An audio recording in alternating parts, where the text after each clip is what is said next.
Dear Prime Minister Modi, Excellencies, distinguished guests, Namaskar.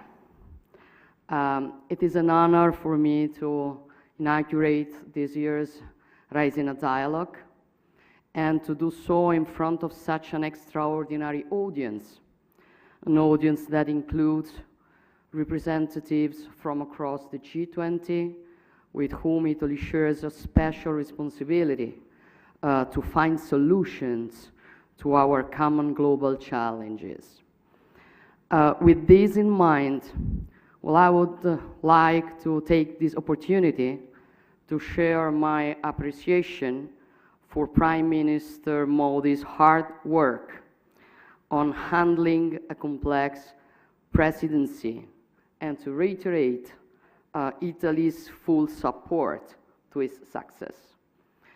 I am told that the name of this international conference comes from Raisina Hill here in Delhi, from which the government is granted a broader view of India's capital city.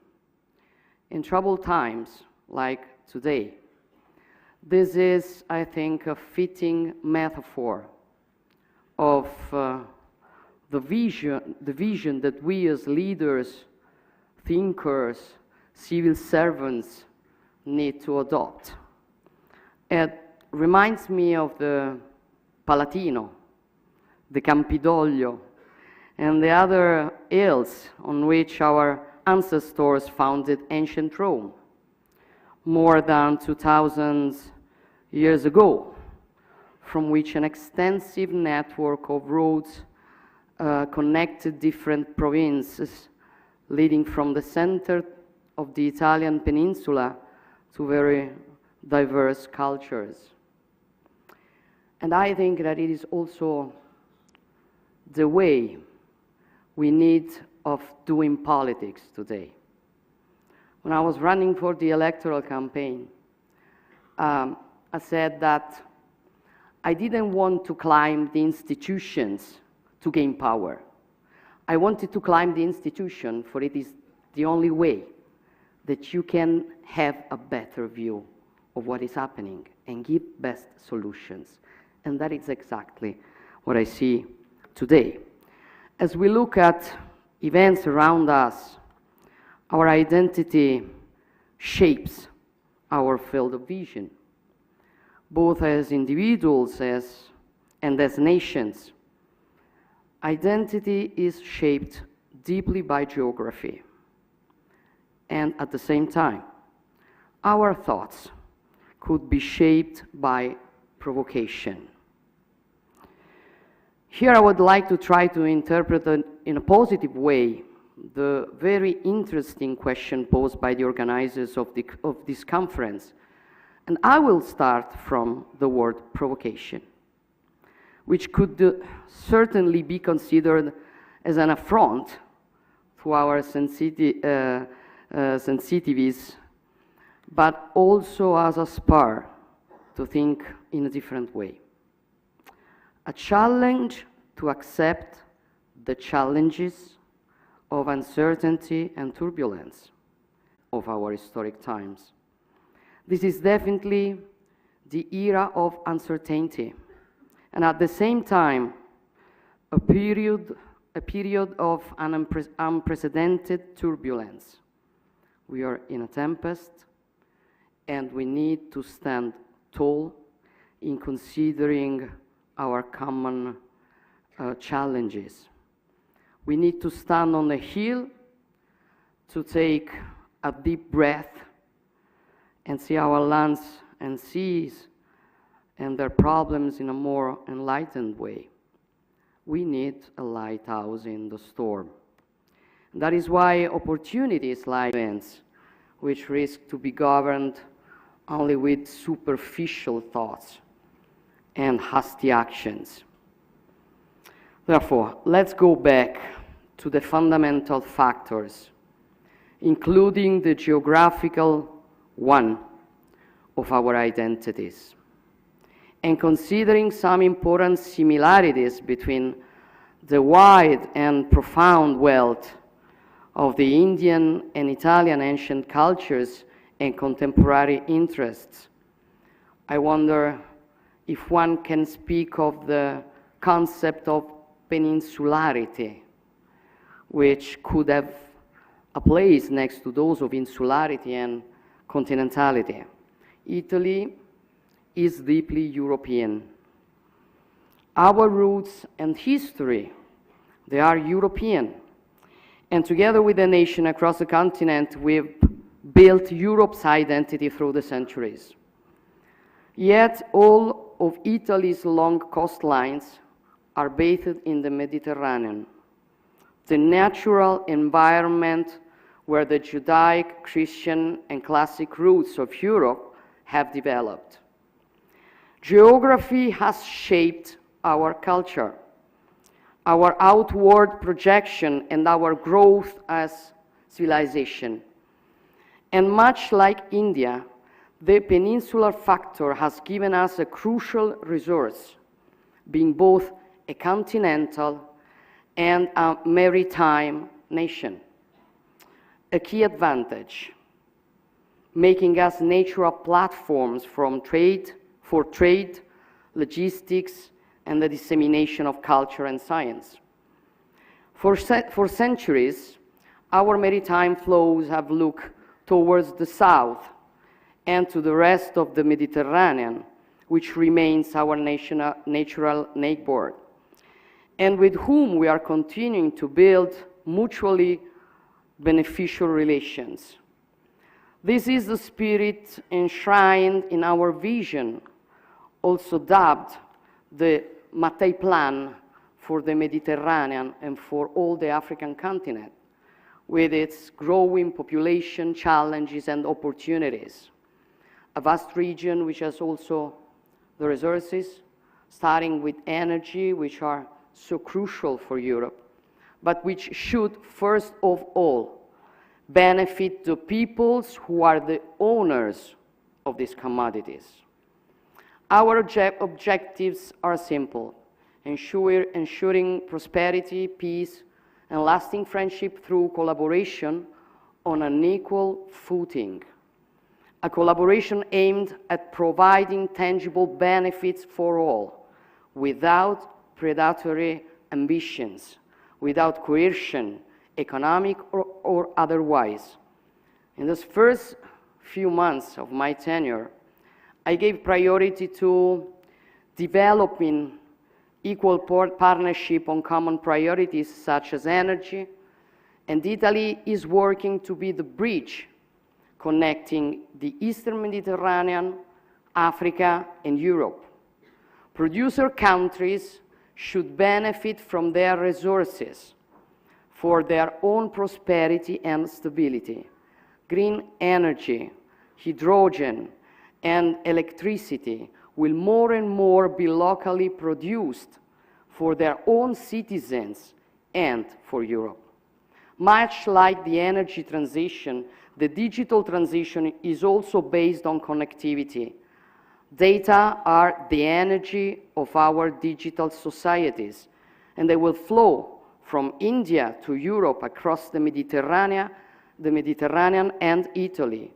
The Blue Raman project will link the Indo-Pacific to our European economies. In the past, the Alps at our north protected Italy, but they were also the area of connection to the rest of Europe.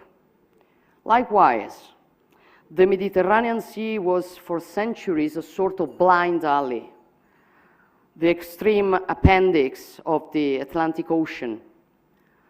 Human progress and ingenuity, however, made the impossible possible. A change in geography, a passage from the Mediterranean to the Indo-Pacific through the Suez Canal. Today, the Mediterranean is really the sea in the middle, the basin which stands between the two major maritime spaces of the globe, the Atlantic and the Indo-Pacific. Italy, with its peninsula, which lies in the very center of the Mediterranean Sea, continues to be in every way a fully integrated part of the Euro-Atlantic community and of the cultural and political West. But it is more and more projected towards the Indo-Pacific, regaining the history of our maritime republics and of Marco Polo, especially after the opening of the Suez Canal. The laws of physics, starting with the communicating vessels, are those of trade. The impact of such a shift are hard to exaggerate. 150 years later, as the Indo-Pacific has become a crucial center for gravity for the global economy, 40% of the EU's foreign trade passes through the South China Sea, and much more transits through the Indian Ocean. Our two regions are more interconnected than ever before. Together, we account for 70% of global trade, and the EU has become the biggest investor in the Indo-Pacific, which contributes to two-thirds of global economic growth. The world's oceans connect us. They are essential to global commerce and our way of life. Today, shipping makes up 90% of all international trade, and freedom of navigation is crucial for our economies.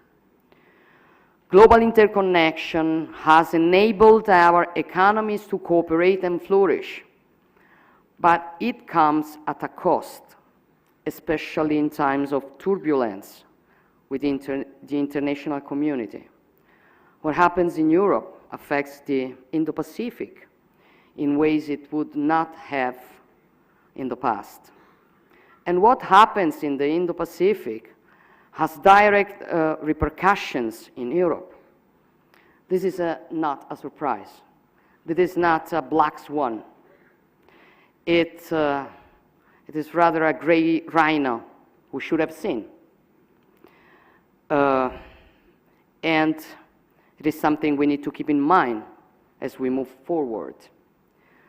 This implies a new approach on how we work together. We need to see the world through progressive lens, to focus with the same level of attention on both long and short-term dynamics. We face a war of aggression which brings us back to the tragedies of the 20th century, but at the same time we need to have the necessary vision to be prepared for the challenges of the 21st century. The COVID-19 pandemic shook the foundation of international trade and mobility, exposed profound weaknesses in the resilience of global supply chains and in globalization as we knew it. They said we could solve every problem with free trade. We were going to have democracy and richness for everybody. It wasn't like that. And we have to face what we were wrong in. As we worked to overcome these challenges, recover from the pandemic's devastating impact, and restore global trade flows, the Russian war of aggression against Ukraine disrupt global energy prices, endangered food security, and sent waves of inflation across the world to the detriment of the most vulnerable, especially in the global south. And it also put at risk global stability, peace, security, which depend on a predictable, rule-based international order. Just 1 year ago, we were poised to face the challenges of the 21st century, which were eradicating poverty, addressing climate change, managing the impacts of digitalization on information flows and on daily life in our societies, handling the advent of new technologies such as quantum computing and artificial intelligence. However, the events of February 24th last year brought us back to the wars of 20th century. I was in Kyiv last week. I witnessed a hard reality on the ground and felt the strength of the Ukrainians' national spirit among the destruction. The war is a war in Europe, distant geographically from many other parts of the world, which in many cases are facing their own hardships closer at hand. This should not, however, overshadow the relevance of what is at stake. The Russian attack is not simply an act of war or a localized conflict. It is an act against the territorial integrity of a sovereign nation in violation of the fundamental principle of the global order that enables the international community to thrive. And we cannot allow the very foundations of international law to be threatened, without which only military force would be taken into account, and every state in the world would risk being invaded by its neighbor. These are not only the interests of the European countries. These are the common goods for the coexistence of all countries of the world. We cannot sit idly in the face of this with this provocation at the heart of the UN Charter, which threatens to undermine stability across the globe. And we cannot allow the law of the strongest to overcome the strength of law. I know that there are many who feel that Europe has in the past failed to acknowledge that the world's problems are also its own. And perhaps until the past few years, our geopolitical stance has been less vocal than it could have been. This is no longer the case. And initiatives such as the EU strategy for the Indo-Pacific demonstrate that our views have indeed broadened. Regional affairs rapidly turn into global affairs in today's interconnected world. And unfortunately, Europe's problem today has become the world's problem. Italy and India share a profound conviction that only the rule of law can allow humanity to prosper and develop in balance and harmony. As forward-looking countries with rich cultures dating back millennia, we have a common human-centric vision in which democracy, science, peace, prosperity go hand in hand. The relationship between artificial intelligence and ethics is crucial. All developments must be human-centered. Our strength lies in our human capital, in our abilities to create and to push the boundaries of science, knowledge, and technology while keeping the state at the service of our citizens. We are building new bridge between academic and research centers of Italy and India. Despite the long history of our respective people, we are both young as states. We have had to overcome intense similar struggles to establish ourselves as independent states. It is no coincidence that the Italian Risorgimento was among the sources of inspiration for many Indians fighting for their independence, and that the work of Giuseppe Mazzini, a key figure for Italy's unification, was translated, read, and studied by many Indian patriots. Gandhi himself, whose young India drew from Mazzini's Giovane Italia, recognized his influence, saying, There are few examples in the world of a man who alone accomplished this country's resurrection by the power of his thoughts and extreme dedication throughout the course of his life. Our civilizations have met, touched, and influenced each other along the centuries. There are many examples, but one struck a particular chord with me: the discovery of an Indian ivory statue in the 2,000 years old ruins of Pompeii. A powerful testimony of the depth of our historical relations. Our cultures are hymns to life and love, and we will continue to fight with determination against those who worship hate and violence.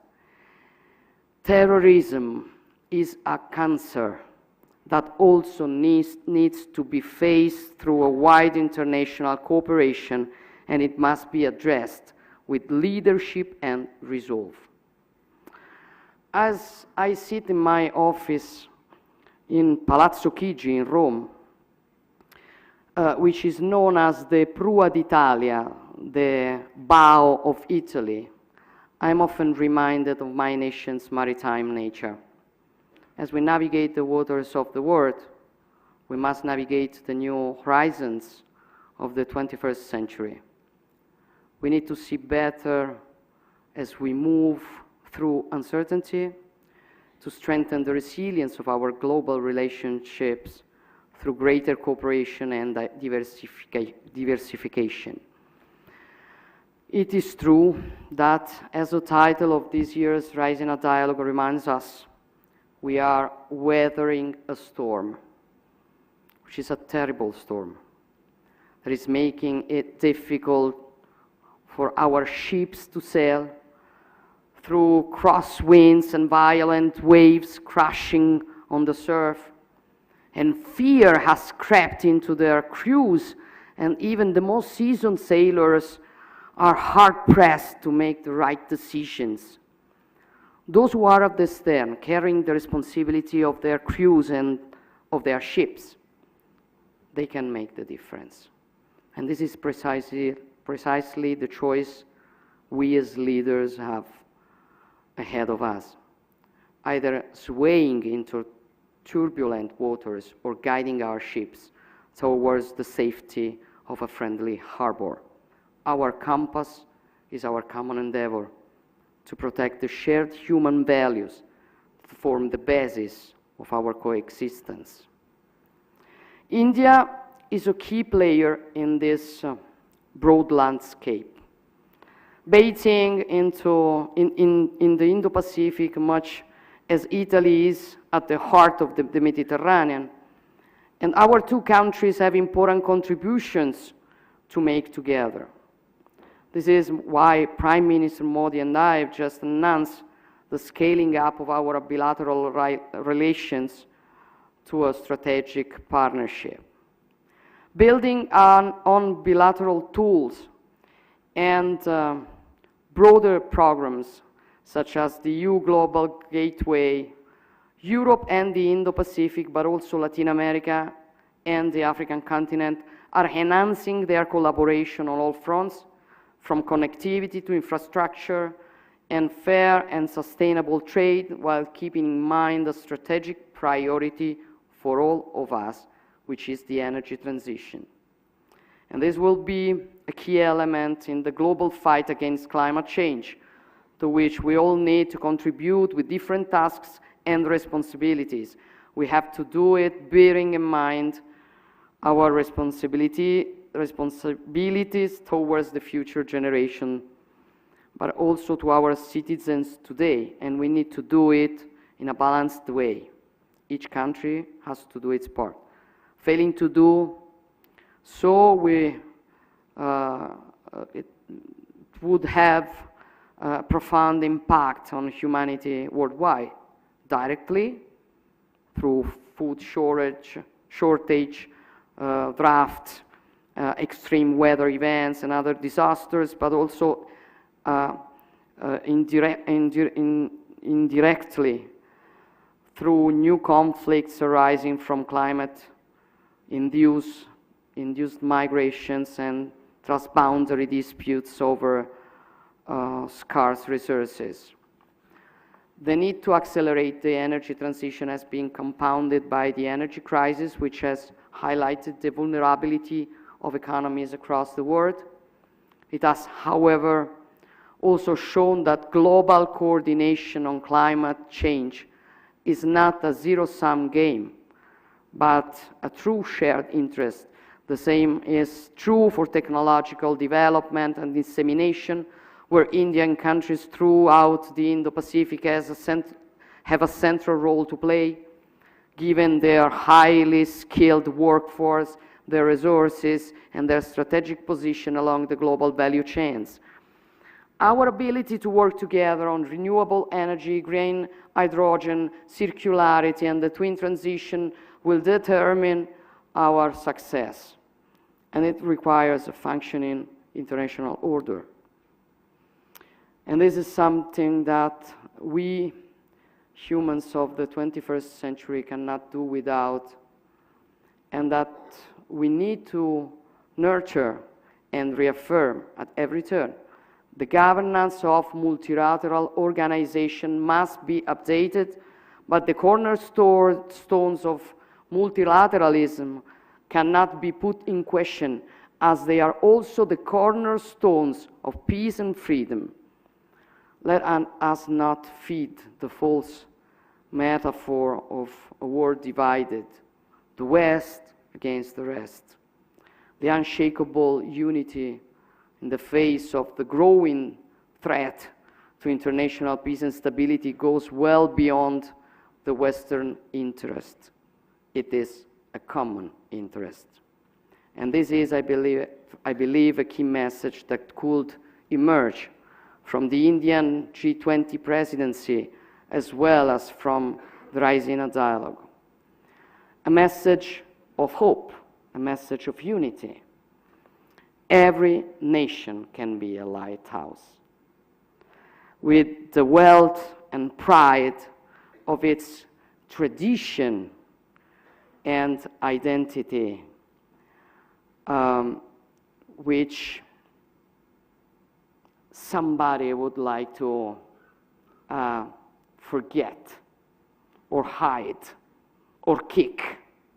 But we are nothing without our roots, our rights, and the capability we have to recognize them. They depend from our tradition.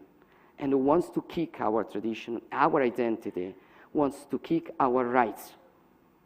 So it's an important struggle that we are facing all over the world. And I know that on this, we do agree the same point of view. Lighthouses do not obscure each other, but they can shine together and help all of us to navigate in these troubled waters. Thank you very much.